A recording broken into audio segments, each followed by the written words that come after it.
Hi there, and welcome back to St Andrew's Reflections during this time of Lent. Today we gather on Thursday, the 26th of March. And I'm continuing using reflections based on our joint Lent course for our churches together in Round A. We're using resources written by Claire Benton Evans from a book called Encountered: Meeting God in Ordinary Places. Reflecting on encounters with Christ, and I'm still going to tantalize you with ideas of travel. Tantalize you, tempt you, maybe unfairly tease you with ideas of travel today as we're all stuck inside.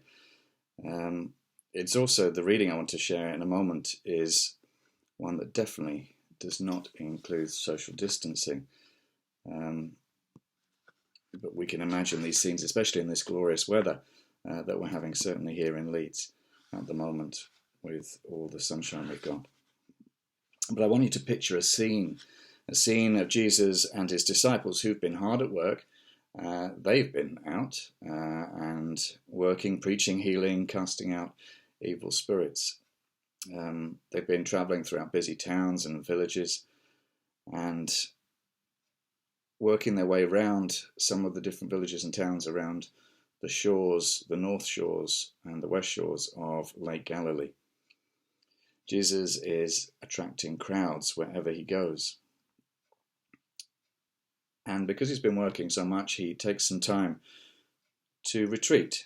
He goes off to a quiet place on the other side of the sea, the lake, possibly a place near Bethsaida.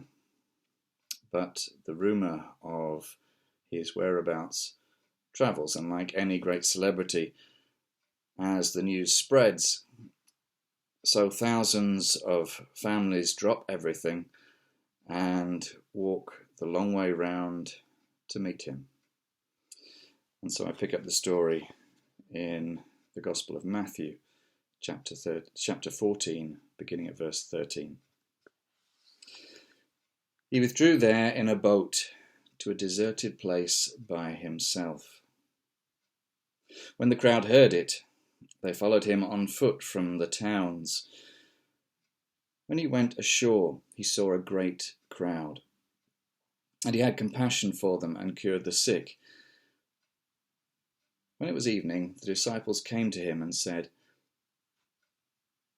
"This is a deserted place, and the hour has now grown late. Send the crowds away, that they may go into the villages and buy food for themselves." Jesus said to them, "They do not need to go away. You give them something to eat." They replied, "We have nothing here but 5 loaves and 2 fish.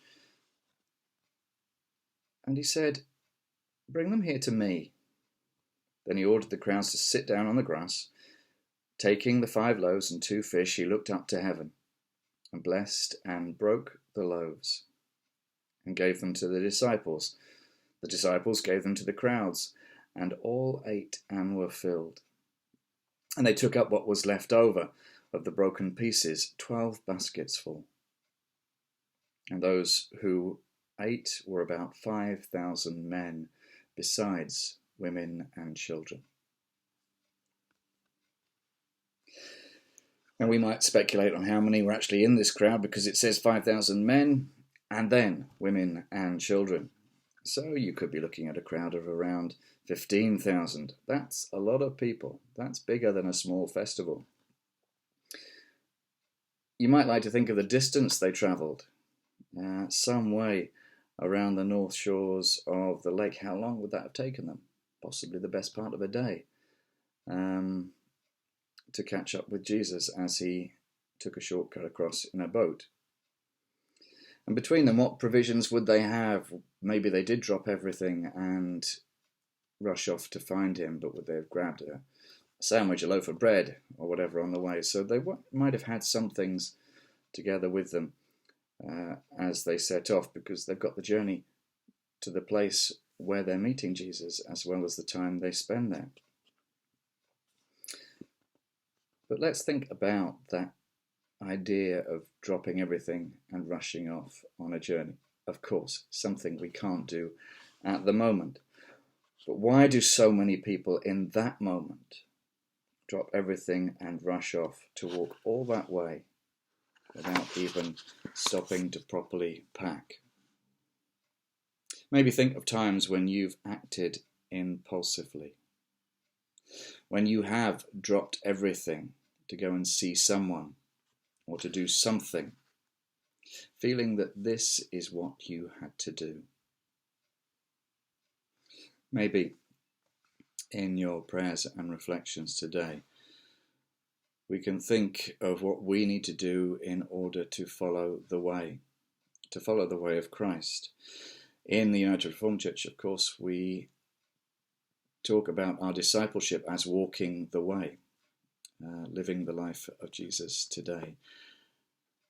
How can we, when we're sat at home, walk the way? How can we journey with others? How can we reflect in prayer and in other ways with one another? This morning at St Andrew's, we gathered a small number together online through Zoom to pray together, and more are welcome to join us. Please get in contact with me if you'd like to be part of that.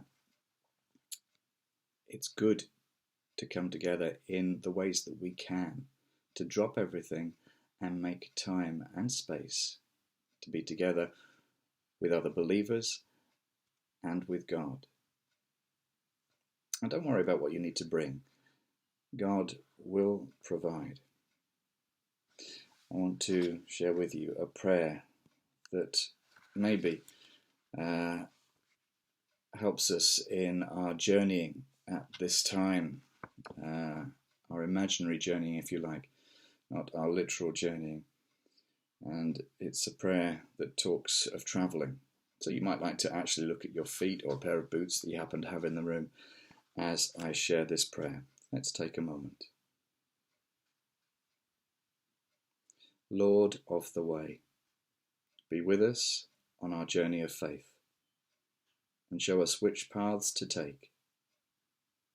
Lord of truth, help us to walk honestly and humbly with you.